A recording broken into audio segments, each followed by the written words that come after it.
Yo, Chuck. Hey, what's going on, guys? In this video, I'm going to show you how to convert decimal to binary. So if we have a decimal number, say 15, and we convert it to binary, it's just going to be 4 ones. Recall that binary is just bits that are turned on or off. Bits that are turned on are represented by a 1. Bits that are turned off are represented by a 0. So if I had a number like 14, for instance, you notice this first bit is turned off, but the remaining bits are turned on. So if we go back to 15, we need to basically figure out how to read this and add up the total. So the way binary works is the numbers are added based off of base 2. So the first bit is going to be 2 to the power of 0. If that equals 1. If it is turned on, you're going to add 1. The next bit is going to be 2 to the power of 1, which equals 2. If this bit is turned on, now you have 2. So if I was to add the first two bits together because they're turned on, I would have 2 plus 1 equals 3. Next, you have the third bit, which is going to be 2 to the power of 2, which is 4. So since this bit is turned on as well, we can now add 4 to the 3 that we've already have in our total. And now we have 7. And continuing in this pattern, we go to this very last bit, which is 2 to the power of 3, which we know is 8. So if I add 8 plus 7, I get 15. So that's basically how binary works when you're converting numbers. And this pattern can continue into infinity. So if I put in like a massive number, something like that, notice that it still works, and it's crazy long though this time, okay? So that's a quick explanation of binary, converting a decimal number into binary. Let's hop over to the code. Okay, so I'm in my code editor here. I'm going to make a function called number to binary, and this is going to take a number as an argument. So I'll put the number there, and then let's just return that number for starters. And then I'm going to console log the function call, and let's pass in a number like 15. Okay, so if I save that and I run it, we get 15 as we would expect.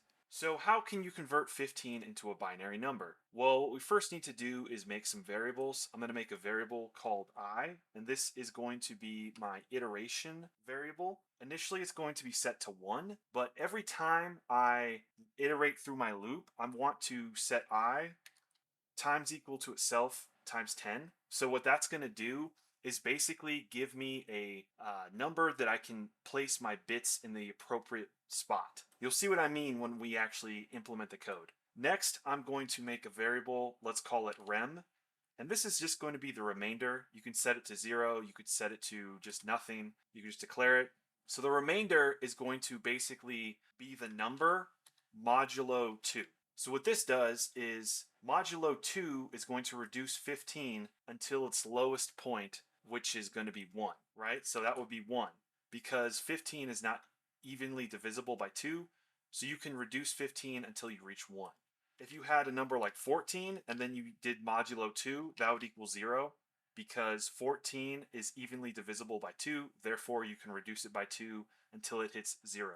So you can pretty much do this for any number, right? And it'll work, and it'll give you basically the 0 or 1 that you want when you add up your bits and produce some type of result. So let's make that result variable. I'll just call it result, set it equal to 0 for now. So what I'm basically going to do now is make a while loop and say while num is greater than 0. Essentially what I need to do is divide num by 2 every iteration of this loop, just to make sure that I have the appropriate amount of iterations and we have some stopping condition for the loop. But what I'm going to do now is just come in here and update the rem variable. So I'll say rem equals num modulo 2 to capture the 1 or the 0 that I want to input into my result. And then from there, I need to update the result. So I'll say result plus equals, and then this is the same as saying result, plus whatever, or whatever you want to input in there. Better syntax is use plus equals, and then I'm going to say rem times I. Again, the I is just an iteration value, which is initially set to 1, but it's going to be multiplied by 10 every time. So let's do that now. Same type of logic up atop where I'm using that plus equals. I'm going to use multiply equals and just set it to 10. Okay, and then finally we can reduce the number so this loop doesn't run forever. Let's say num equals num divided by 2. But remember, this will never equal 0 if we do it like this because we need to actually floor it. So I'm just going to floor this value here, just like that. And that's pretty much it. It's very simple code. So let's return the result to make sure it works. If I run this guy, just like you would expect, I get 4 ones. Let's try 14, just like in the previous example that I showed, and that works as well. Let's try a family classic, 255, which should be 8 ones, because 8 bits are turned on to reach this number of 255. If I run that code, is that 8 ones? That looks like 8 ones, so that's good. So I think the thing that might confuse people is, or it might be a little bit challenging, is just the managing of these variables.